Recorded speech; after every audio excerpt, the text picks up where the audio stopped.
Hollywood থেকে একটি movie আসছে, how to train your dragon.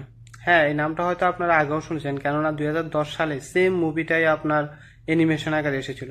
আমার এর অ্যানিমেশন মুভিটা দেখা হয়নি, আমি দেখেছি রিসেন্টলি মুক্তি পাওয়া এর লাইভ ভার্সন মুভিটি হিন্দি ল্যাঙ্গুয়েজে।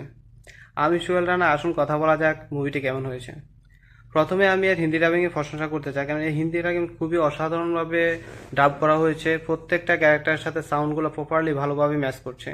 আর যদি হিস্টোরির দিকে আসি, ওয়াইকিংস যাদের উপর ড্রাগন বারবার হামলা চালায় এবং ওয়াইকিংসরাও ড্রাগনের সাথে বারবার যুদ্ধ করে, কিন্তু সেই ওয়াইকিংসেরই সর্দারের ছেলে হিকাব, সে অন্যদের থেকে একটু আলাদা। সে আসলে কিছুটা দুর্বল, কিন্তু সেও চায় যে সে একটি ড্রাগন মেরে সবার কাছে প্রুভ করতে।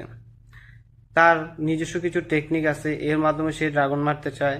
কিন্তু এরকমই একদিন সে একটি নাইট ফিউরি ড্রাগন ধরে ফেলে, কিন্তু তাকে মারতে পারে না। এভাবে হিস্টোরি বিল্ড আপ করতে পারে থাকে, এর জন্য আপনাকে মুভিটা দেখতে হবে। এরপর আপনারা দেখতে পাবেন কিভাবে সে নাইট ফিউরির সাথে ফ্রেন্ডশিপ করে, কিভাবে সে তাকে ট্রেন করে। আসলে ওই সিনটা খুবই অসাধারণ ছিল। আর এর বিএফএক্স বলেন, সিজিআই বলেন, খুবই অনেক ভালো মানের ছিল, টপ লেভেলের ছিল। আর এর ভিজুয়াল অসাধারণভাবে প্রেজেন্ট করা হয়েছে, বিশেষ করে ক্লাইম্যাক্সে যে সিনটা দেখানো হয়েছে। আর ওভারঅল বলতে গেলে এই মুভিটা আমার, যেহেতু একটা ফ্রেশ মুভি ছিল, আমি এর অ্যানিমেশন ভার্সনগুলো দেখি নাই। আসলে এরকম হিস্টোরি টেলিং, ভিএফএক্স, সিজিআই এবং ভিজুয়াল সম্পন্ন মুভি খুবই কমই হয়।